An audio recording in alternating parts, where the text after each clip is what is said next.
Magandang araw, mga ka-swimmer. 5th episode tayo. Ipakita ko sa inyo yung gagawin ko sa paglalangoy para maklaro nyo kung step by step mula sa bubbles patungo ng paglangoy ng freestyle. Mag-uumpisa na tayo dito sa pag-execute ng aking ipapahiwatig sa inyo. Dito, bubbles muna. Bubbles. Pag okay na, straight lang. Walang gamit yung paa, wala. Yung kamay, straight lang. Umpisa yan pagpunta sa paglangoy ng freestyle na. Pinakikita ko lang sa inyo kung paano. Yung first step, ganito, di ba? Nag ko sa inyo ito, nag-explain na nung nakaraan. Okay. Ngayon, kung sanay na kayo dito, yung pangalawang gagawin natin, yung may kamay, di ba? Pero walang bubbles, kamay lang. Tsaka walang kick, Yung paa, automatic lang yan, hindi yung sinasadya. Nag-wave lang yan, automatic. Ito, kamay lang muna, Kamay, tapos kasali na yung bubbles. Tingnan nyo, Kamay, at saka may bubbles na ito. Tingnan mo, yan. Yun.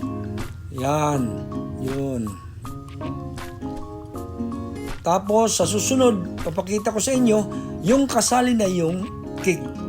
Ito, hindi kasali pa yan. Automatic lang yan. Ang gagawin natin sa susunod, papakita ko sa inyo, yung may kick na. Ito, may kick na ito. Umpisa na yan, nagkikick na ko.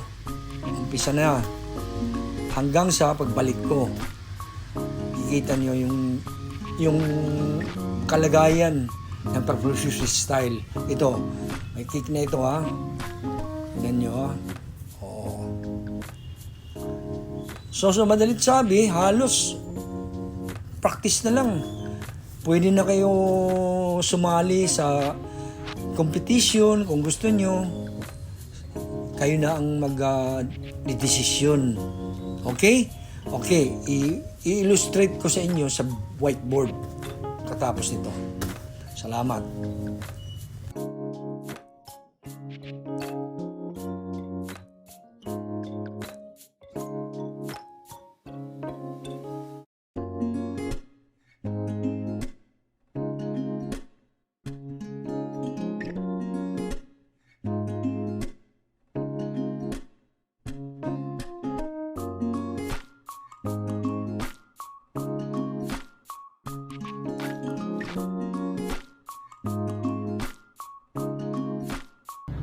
I-illustrate ko na sa inyo, mga ka-swimmer.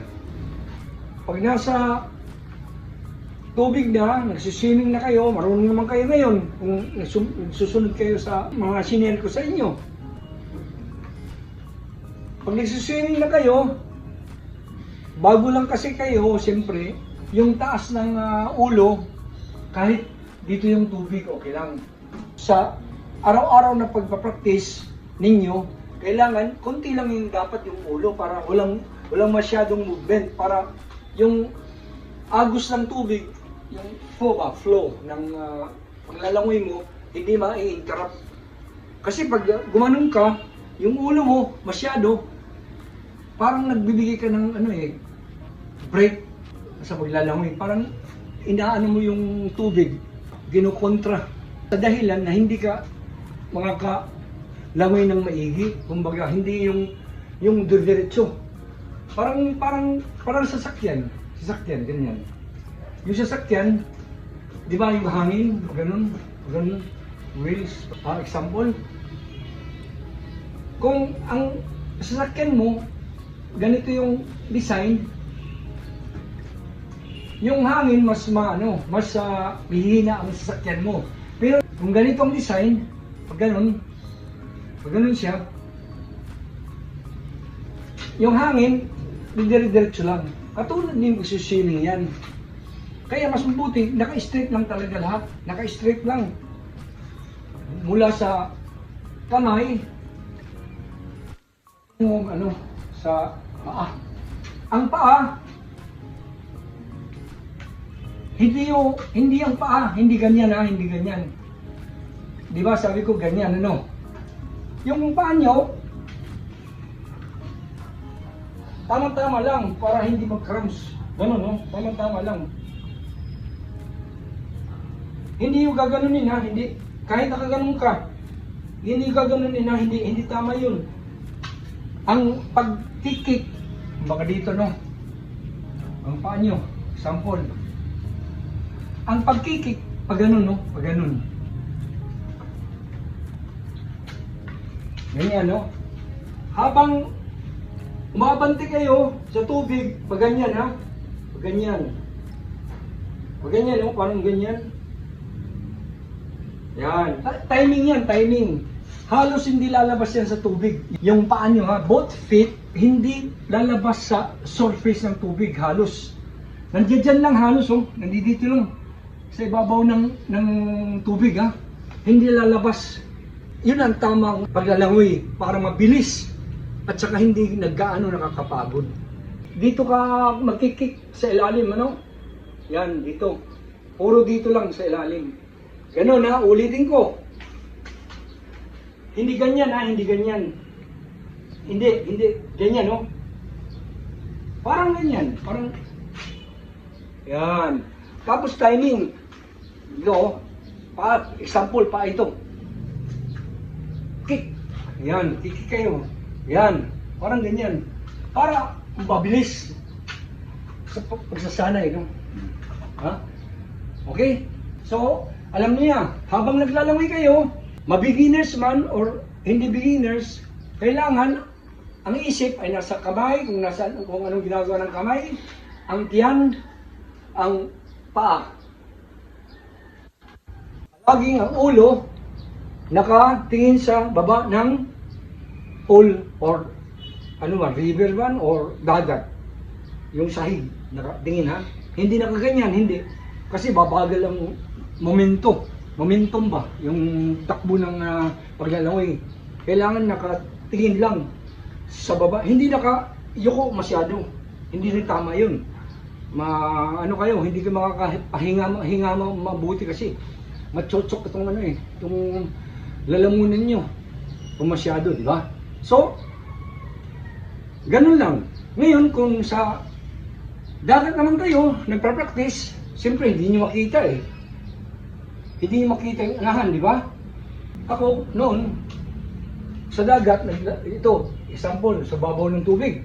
Sa dagat, naglalagay ako ng yung pako, yung mahabang pako. Dalawa. Susukat ako ng 25 meters. 25 meters. Mula dito hanggang dito. Nilalagay ko sa ilalim. Binabaong ko itong pako. Dalawa. Tapos, ang ginagawa kong itong thread, lubid, yung light color. Para habang naglalungi ako, hindi ako pupunta sa ibang direksyon. Dito lang sa direksyon ng lubid. Kasi nakikita ko yan sa ilalim. Siguro mga 3 feet. 3 feet, okay, 3 feet. Habang naglalangoy ka, malalaman mo kung ilang pabalik-balik ka na, ilang meters na. Kasi dahil dito, sa lubid, na light ang color, makikita mo sa ilalim Yun ang ginagawa ko noon. Ngayon, kung may ganito ang lubid, alam mo na katapusan ng lubid yung pako, babalik ka na. Babalik ka rin, gano'n. Pag wala ito, nahirapan pag measure kung ilan meters ka ang linangoy mo. Kung 1,000 meters na, or 5,000, gano'n. Gano'n ang mangyayari. Di ba? Ngayon, kung sa competition naman, kung magkukumpit kayo, sinatawag nilang cross marathon ba, triathlon or island to island.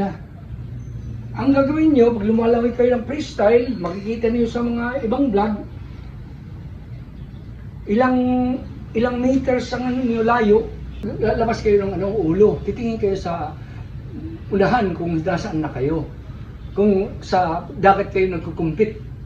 Kasi kasagaran ang competition sa dagat, puro freestyle kasagaran. Hindi gumagamit ng butterfly, hindi gumagamit ng backstroke, hindi gumagamit ng breaststroke. Puro freestyle. At saka kung mag-ano kayo, isa lang kayo, gusto niyo mag-exercise from one island to the other. Example, freestyle ang ginagamit. Tapos, every how many meters, titingin kayo sa tutunguhan niyo kung saan. Para hindi kayo maligaw. Okay? Yun ang mga points ang i-share ko ngayon para sa susunod, practice kayo ng practice, lalong bibilis kayo sa pamamagitan ng sinishare ko sa inyo dito. Kasi ang pag-ehersisyo dito, mag-exercise ka, lahat-lahat na. Gawin mo na. Hindi yung sasabihin mo, hindi, mag-exercise lang ako. Ka-swimmer, dito, yung tama na yung yung matuto lang ako mag-freestyle. Kung ako sa inyo, katulad sa akin, gagawin ko yung pinaka-the best ko. Habang nag-exercise, nagte-training rin. Marami kaming swimming pool dito sa Catbalogan City. Ang kaso lang, walang linya. Linya na ba yung linya? Mabuti yung swimming pool na may line T. May T siya. Tapos yung wall may T rin. Nakasukat yan. T. Ito, swimming pool ito eh. Yung tubig. Dito yung tubig, example. Example, yung tubig ito. Naglalangoy ka.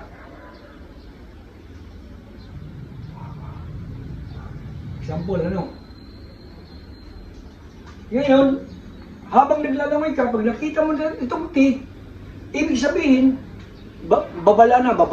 Kasi dadating ka na sa sa wall. Baka mabang yung ulo mo. Kaya, titingin ka na sa unahan mo. Para, it's either mag-flip ka, or hahawak ka, tatouch ka, pupus ka, pabalik. Yun ang purpose sa T na sign sa swimming pool. Kaya dito sa swimming pool ako nagpa-practice palagi. Yung may T at saka may T yung line na pabalik. Kasi tuloy-tuloy ang ensayo. Tuloy-tuloy ang exercise. Yun ang dahilan kung bakit doon kayo, humanap kayo ng swimming pool na may T. Kasi pag freestyle, kailangan talaga ito. Pag breaststroke naman, or butterfly, hindi kailangan ng T. Pag hindi competition. Pero kung competition, kailangan may mga T na line ang pupuntahan mong swimming pool. Kung magkukumpit kayo. Okay? Hanggang dito lang muna. Mga ka-swimmer, ha? God bless sa inyo. Subscribe na lang sa next episode ulit. Salamat.